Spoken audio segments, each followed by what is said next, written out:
We're given an array of integers. In this example, we are given like 1, 4, 0, negative 3, 7.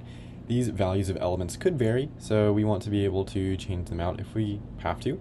So we can determine whether the sum of its elements is odd or even. We're going to give our answer as a string matching odd or even, so we have an example like this, and so our answer is going to be either odd or even, depending on the elements inside of here once they are summed together. Now, if we wanted to make this incredibly interchangeable, what we could do is make like an array.list, and we can have, since this is values of elements could vary, I don't think it necessarily needs this, just because we can hard code this and change it in here.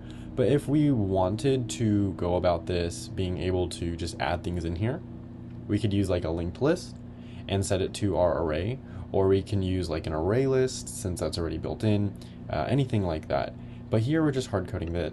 Again, it would just be a little bit more code, but we could take user input, store it in like a linked list, and pass this into an array of the size that we want. And then once that's done, we can compare this code.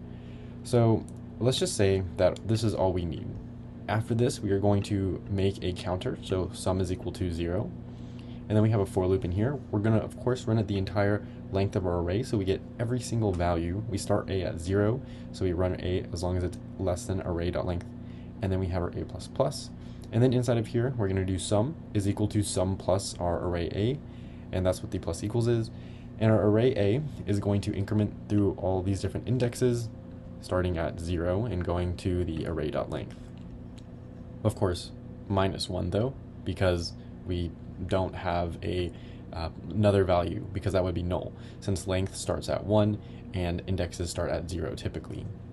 After we do this, we need to check if it's even or odd. So if our sum modulus 2, basically what we're saying is we're taking our sum and we're dividing it by 2, and then we're getting the remainder. So this right here, this operation, this is going to be the remainder of our sum divided by 2.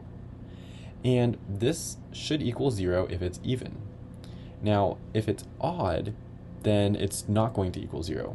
And that's where we are in this else statement.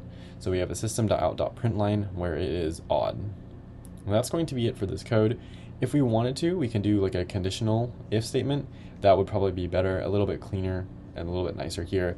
But I do think we would have to store the result in a string. I could be wrong, but that could just be something to look into. And we do have a video on that that's in this playlist, link below the like button. And this is the way I would do it. So here I've changed it from our if statement to our conditional if statement. So instead of having it where we would check if it was an even and then print that out, what we're doing here is we are storing if it's even or odd from this conditional if statement.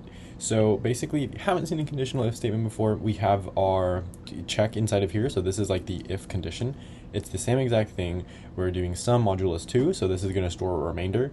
Now, if the remainder is equal to 0, we're going to question this, and if it's true, and only if it's true, we are going to print out even. Else, which is denoted by this colon right here, else if it's false, we're going to print out odd. And then we're not printing actually, so we're passing these strings, because double quotes mean they're strings, we're passing these strings to answer, which is storing a string, and then this answer is going to be printed. So that is how we would do it using the conditional if statement. That's how I would do it. I preferably always would love to do it like this, because it's easier to read, at least for me. It might not be easier for other people, but it's just a single line and then you just have this print. And you can store this inside of a string, which is super cool. So you could store the answer inside of here and then print. It's only 2 lines of code where the other one was like 4 lines. And that is why I would like this better.